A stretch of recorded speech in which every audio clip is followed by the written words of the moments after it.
দাকপের কৈলাসগঞ্জে ভারপ্রাপ্ত চেয়ারম্যানের বিরুদ্ধে বিক্ষোভ, বিস্তারিত প্রতিবেদনে। দাকপ উপজেলা এর ৪ নং কৈলাসগঞ্জ ইউনিয়নে ভারপ্রাপ্ত চেয়ারম্যান প্রবীর মণ্ডল ও তার অনুসারীদের বিরুদ্ধে নানা অভিযোগ তুলে বিক্ষোভ করেছে স্থানীয় এলাকাবাসী। মঙ্গলবার ৬ মে ইউনিয়নের বিভিন্ন ওয়ার্ড থেকে খণ্ড খণ্ড মিছিল বের হয়ে ইউনিয়ন পরিষদ চত্বরে এসে সমবেত হয়।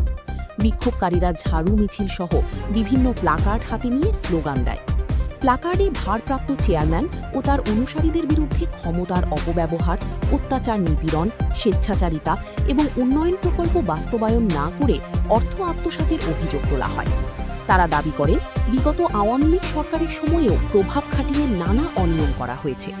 স্থানীয়দের অভিযোগ, ২০২৬ সালের ৪ মার্চ মোটা অঙ্কের আর্থিক লেনদেনের মাধ্যমে প্রশাসক বাতিল করে প্রবীর মণ্ডল ভারপ্রাপ্ত চেয়ারম্যানের দায়িত্ব নেন।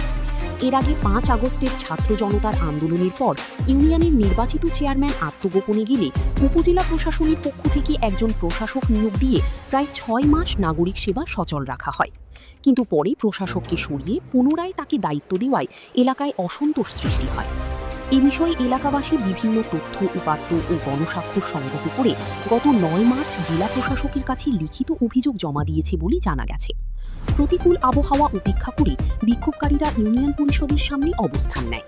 এ সময় খুলনা ১ আসনের সংসদ সদস্য আমির ইজাজ খান মুঠোফোনে আন্দোলনকারীদের সঙ্গে কথা বলেন। তিনি অভিযোগগুলো শুনে সুষ্ঠু ও নিরপেক্ষ তদন্তের আশ্বাস দেন এবং দ্রুত ঘটনাস্থল পরিদর্শনের কথা জানান। অভিযোগের বিষয়ে ভারপ্রাপ্ত চেয়ারম্যান প্রবীর মণ্ডল বলেন, একজন মুরব্বীকে মারধরের ঘটনার বিচার করতে গেলে একটি পক্ষ তার বিরুদ্ধে ক্ষিপ্ত হয়ে অপপ্রচার চালাচ্ছে।